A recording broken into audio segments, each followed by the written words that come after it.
शुक्रिया बारिश। कहीं मिस इकबाल, यहाँ खैर से आना हुआ? बात करनी है, मगर तुम्हें मुझसे वादा करना होगा कि ये बात हमारे दरमियान रहेगी। क्या मैं तुम पे भरोसा कर सकती हूँ? क्यों नहीं, आप भरोसा कर सकती हैं। घर में बहुत कुछ हो रहा है सलीम। तुम्हें मैं पहले ही बता चुकी हूँ कि यूसुफ को बच्चों के घर ले जाया गया है। इससे बुरी बात यह है कि किसी की शिकायत की वजह से उसे ले जाया गया। शिकायत यह है कि यूसुफ की सही तरह देखभाल नहीं की जाती। किसने शिकायत की है इकबाल मैम? अभी मालूम नहीं, लेकिन यमान लगा हुआ है, उसे जल्दी पता चल जाएगा। और क्या? प्लीज गलत मत समझना जो कुछ मैं कहना चाह रही हूँ। हम मेंशन में कई बरसों से साथ रह रहे थे। कुछ महीने पहले तक मैं समझती हूँ कि तुम अंदाजा लगा सकते हो कि यमान को किस पर शक होगा। तुम यकीनन समझ रहे हो कि मेरी बात, लेकिन मैं ये बात कहने से डर रही हूँ। क्या वो सहर पे शक कर रहा है?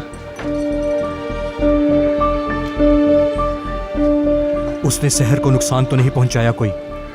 प्लीज तुम रिलैक्स हो जाओ। मैंने ऐसा कुछ नहीं कहा, सिर्फ ये कहा है कि तुम सहर को बचा लो, क्योंकि सहर बहुत अकेली है और उसका तुम्हारे सिवा कोई भी नहीं। उसे तुम्हारी जरूरत है, समझ रहे हो ना?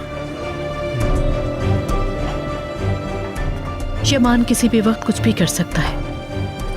उसका गुस्सा तो तुम जानते ही हो।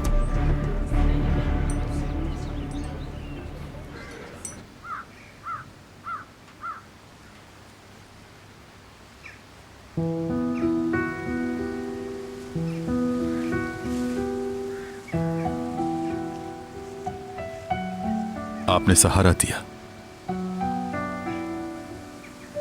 आपकी वजह से मुझे कभी एहसास नहीं हुआ कि मेरे वालिद नहीं है।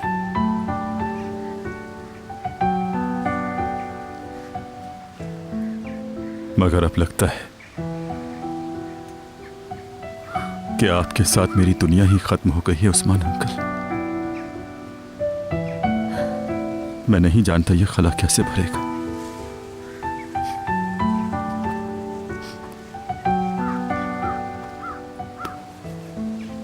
तुम्हारे अंकल नहीं रहे तो मैं तो हूं ना। तुम्हें जब भी कोई परेशानी हो, मेरा दरवाजा तुम्हारे लिए खुला है। तुम मुझको अपना अंकल ही समझो और हमेशा खुद को मेरा बेटा ही जानो।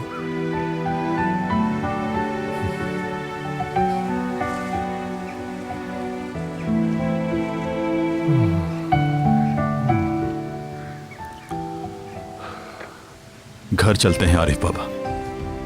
इमाम साहब भी आ चुके होंगे, मेहमान भी आए हुए हैं। तुम जाओ, मैं कुछ देर यहीं बैठूंगा।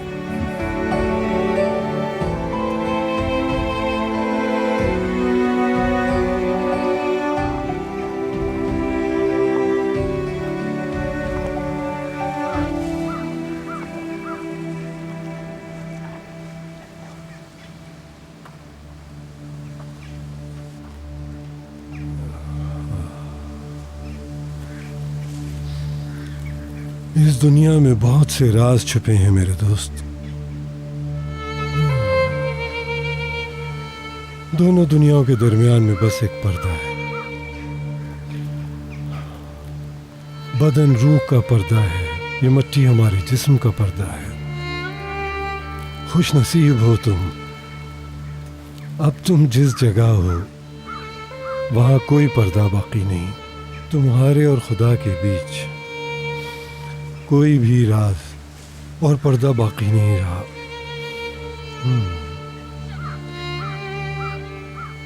चलो आज तुमसे मैं एक वादा करता हूं।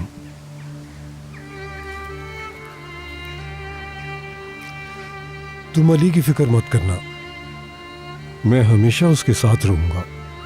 अली को कभी अकेला नहीं छोड़ूंगा, वो मेरी जिम्मेदारी है।